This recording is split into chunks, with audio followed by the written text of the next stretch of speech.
Hey guys, my name is Emily if you haven't seen my face before, and today I'm making a video on my November reading wrap up. This was a little bit of a smaller reading month for me. I only finished 6 books this month. I am getting towards my exam season, which is why I read a little bit less than normal this month. I am looking forward to catching back up with my reading in December after my exams, and I've already reached my Goodreads goal of finishing 60 books this month, so I'm looking forward to see how many I can finish by the end of the year. The first book I read this month is Classic, which is the 10th and last book in the It Girl series. This has been a long time coming for me to finally finish the series. I started a little bit earlier this year. If you aren't familiar with the It Girl series, it's written by the same author that wrote Gossip Girl. Jenny is the main character in the It Girl series from Gossip Girl, so there is kind of that crossover, but it is its own world. There are a bunch of new characters, and it really focuses on Jenny's life at a new school. This book is about Valentine's Day and how there is a dance coming up, and everyone has filled out an online survey to get their perfect match. And so a bunch of people are trying to figure out who they're really supposed to be with, and every couple kind of wraps up.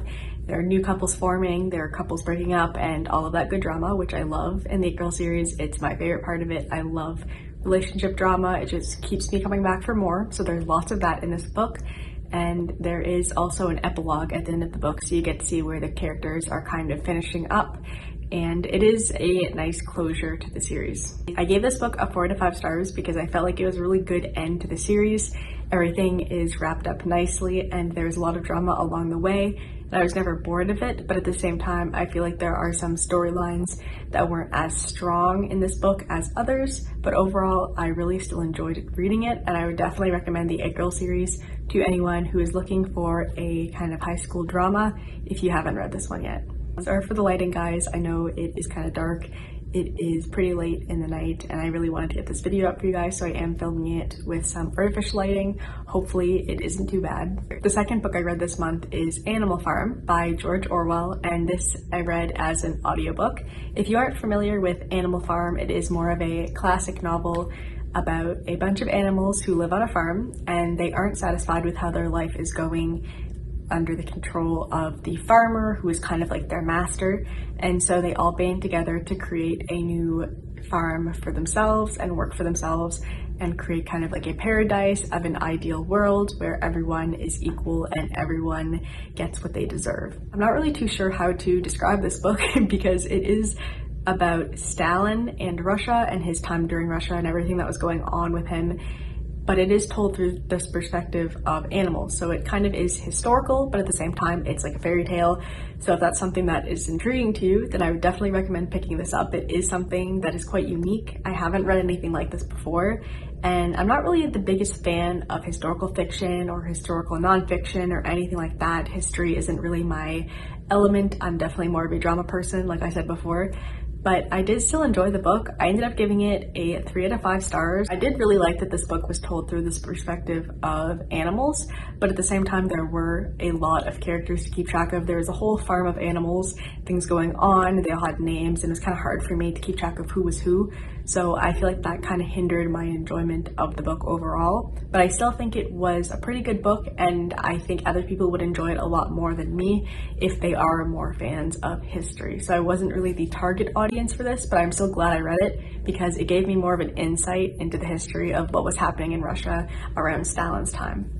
The next book that I read in November is Never Split the Difference, Negotiating as If Your Life Depended on It, and I read this as an audiobook, and it is by Chris Voss. This is definitely a different book for me. I don't really listen to books too much or read books too much that are kind of teaching you things, but this book really is about teaching you how to negotiate, a bunch of different strategies that you can use in different situations to overall help you get your point across. After I finished the book, I read the reviews, and a lot of people really liked the book, and they thought there were a lot of helpful strategies that they were going to use for the rest of their lives in every situation, which is great for them, but I feel like I didn't get as much out of this book as I was hoping to. I think a lot of the techniques were definitely more on the manipulative side and how to kind of coerce your way through a conversation to get the other person to think what you want them to think, which really is what negotiation is about, but it just gave me a weird feeling as I was reading it. And at the same time, there were so many strategies that I felt like it was confusing to remember all of them and try to put together how I would actually use them in real life.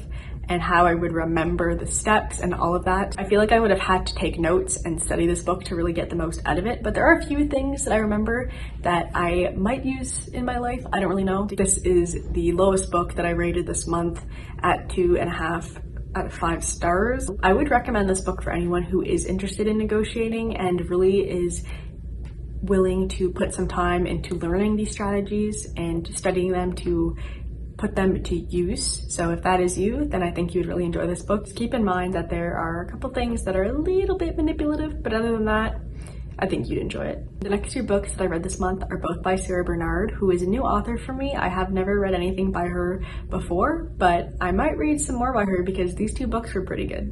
The first one that I read is A Quiet Kind of Thunder, which is about a girl in high school named Steffi, who is a selective mute, and she has very severe social anxiety, and she finds it really difficult to actually talk to people in public other than her family at home, and feeling really useless because she can't talk whenever she meets a boy who joins her school who is deaf and also has a hard time communicating that way.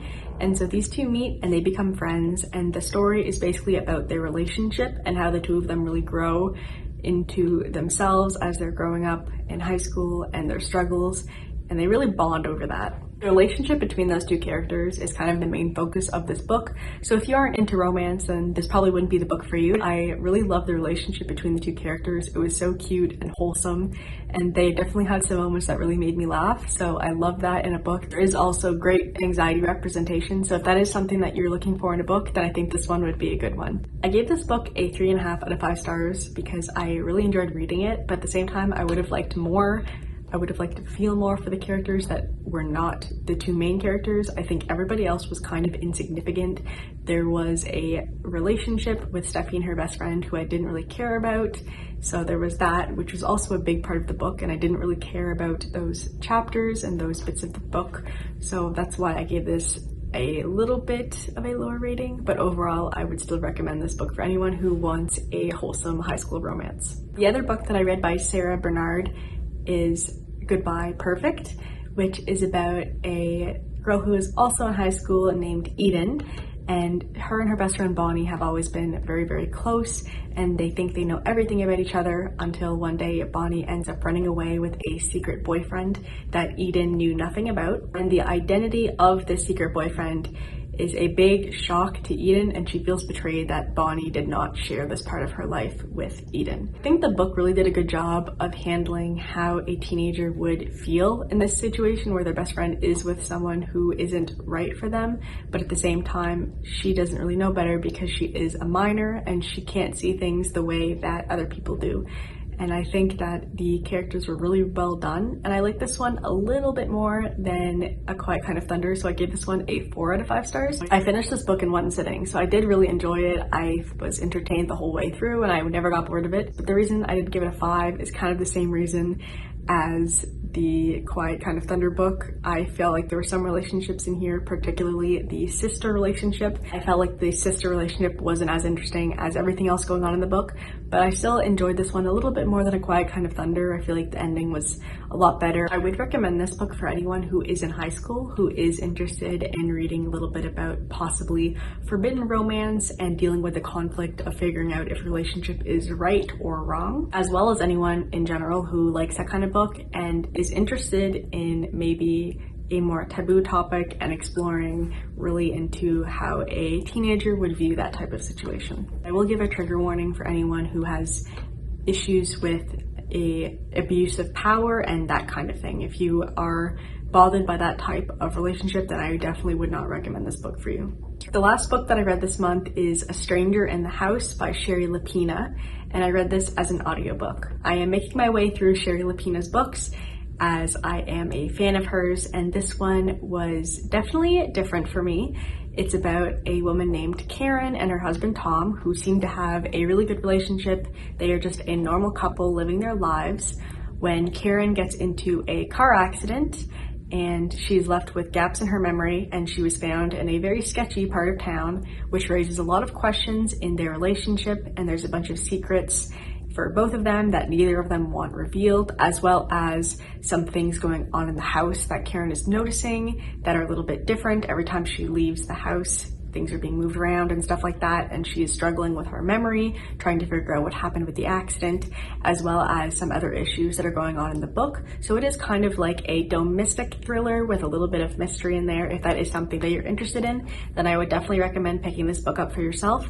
I gave this one a 3 to 5 stars. It wasn't my favorite by Shari Lapena, but by no means is it a bad book. I still really enjoyed it. The reason I didn't rate this one higher is because I felt like the twist could have been a little bit better, and the ending also could have been done a bit better, but at the same time, I loved all of the characters. It was very easy to keep them straight. They all had their own thing going on, which I loved. And overall, I think it was really enjoyable still, even though the twists weren't my favorite. I kept reading and reading and reading. I couldn't get enough of it, and I really wanted to finish to get the full mystery revealed. And I did still feel satisfied once everything was brought to light and once we learned all the secrets in the book. So I still would recommend this book if you are looking for a domestic thriller. Alright guys, so that wraps up my November reading wrap up. I know this one is definitely shorter than my other ones because I did read less books, but I want to thank you guys anyway for watching, and I also want to thank you guys so much for 100 subscribers. I feel like I was just making a video not too long ago about 50 subscribers, so I am really so excited about reaching 100 within my first year of YouTube, and I am so grateful for you guys for watching my videos, and I just want to say thank you so much again. And I'm really looking forward to making more for you guys. If you want to, you can go ahead and leave a like, a comment, or subscribe if you want. I will leave my other reading wrap-ups in a playlist in the cards above, and I will see you next time. Thanks guys, bye. God bless.